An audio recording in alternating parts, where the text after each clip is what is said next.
T'en as pas marre là d'être sur ton téléphone toute la journée? Je suis pas sur mon téléphone toute la journée, s'il te plaît. Toi, t'es plus souvent toi sur ton téléphone que moi je suis sur le mien. Mais là, on est en soirée, on est à la maison, tu peux le poser quand même. D'accord, mais pourquoi? T'étais occupé, je suis sur mon téléphone, c'est tout. T'es pas obligé de venir m'agresser là comme ça.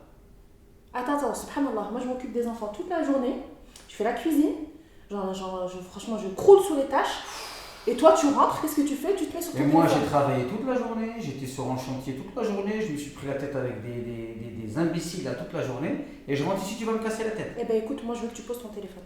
Qu'est-ce qui s'est passé aujourd'hui? T'as appelé ta mère, elle t'a rempli la tête? Ah, parce que maintenant on parle des mères. Non, ben, pourquoi tu viens me casser les pieds comme Eh, ça? tu parles bien de ma mère, s'il te plaît. Ben, j'ai rien dit de mal de ta mère. Mais ta mère, on la connaît. Bah tu sais quoi, je vais contacter l'imam là sur YouTube, et puis je vais lui raconter ce qui se passe, ton Quoi? comportement. Tu vas aller sur YouTube pour aller raconter tous les problèmes de notre vie? Ouais, bah oui. Ton comportement, il respecte pas la sunna. Zamat Intia d'abord que t'as fait la sunna, c'est ça? Eh ben déjà, si tu veux faire la sunna, commence par faire la sunna chez toi. Déjà, dans ta tête à toi là. Tout le téléphone là. Bon, Aïcha, on peut leur dire que c'était une mise en scène quand même. Oui, c'était une blague. Mais néanmoins, d'après l'expérience qui est la mienne, je sais que ce genre de dispute, voire même encore beaucoup plus violente avec des mots beaucoup plus destructeurs, se produisent dans les couples musulmans. Alors il y a une question qui se pose. Comment faire pour éviter d'en arriver jusque-là? C'est ce que je vous propose d'aborder dans cette vidéo. Restez avec moi.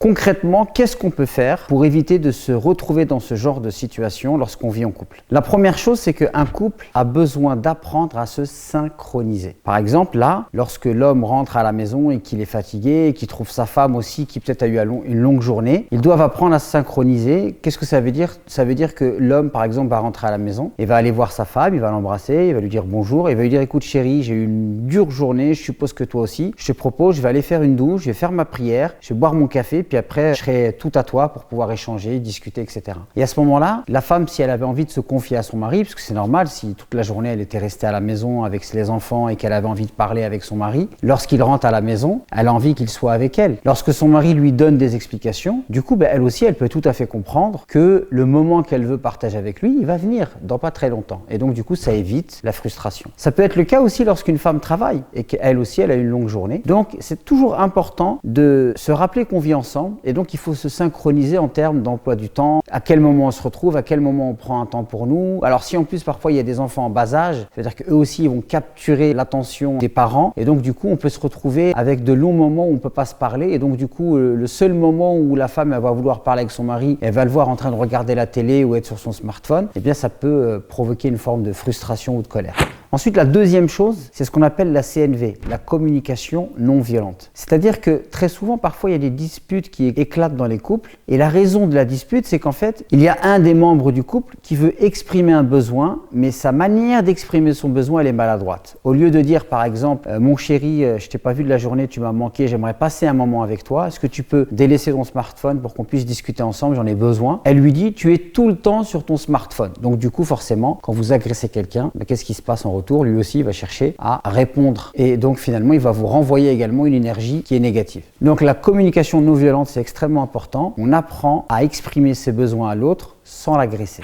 La troisième chose, c'est d'apprendre à botter en touche. Le prophète, alayhi wassalam, il lui arrivait lui aussi d'être bousculé par ses épouses. Mais quand l'une de ses épouses venait le bousculer, il ne cédait pas à la provocation. Donc ne pas répondre à la provocation, botter en touche, voire sortir de la pièce, voire même dire à la personne, à son conjoint ou à sa conjointe, bon manifestement tu as l'air d'être tendu un petit peu, je vais aller acheter du pain et puis je reviens et puis je te promets je serai à toi, on pourra discuter. Tout simplement. Et ça je peux vous garantir que ça permet de fermer la porte à de la tension au sein du couple et d'éviter des disputes qui très souvent nous amènent très très loin dans le mal et puis après on se blesse mutuellement et quelque part on fragilise notre couple. Dans la mise en scène qu'on a fait avec mon épouse, vous voyez bien que les parents ont été ramenés dans la dispute et dans la discussion et finalement ça devient une espèce de cercle vicieux où chacun va vouloir faire mal à l'autre avec ce qui lui est précieux. Et là en fait on fait des blessures qui peuvent être profondes, donc il faut surtout éviter ça et il faut fermer la porte à ces choses-là.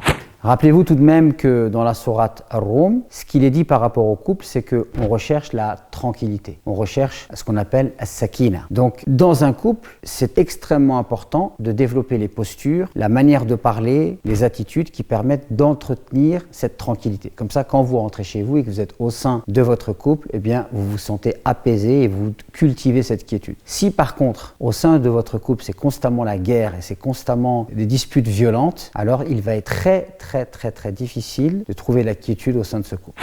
Alors, si vous aussi, vous avez des astuces pour bien gérer les tensions et les disputes au sein de votre couple, je vous invite à m'en faire part en commentaire. Je vous invite à partager cette vidéo, à la liker, à vous abonner à cette chaîne et à activer la petite cloche. Et je vous dis à très vite pour de nouvelles vidéos.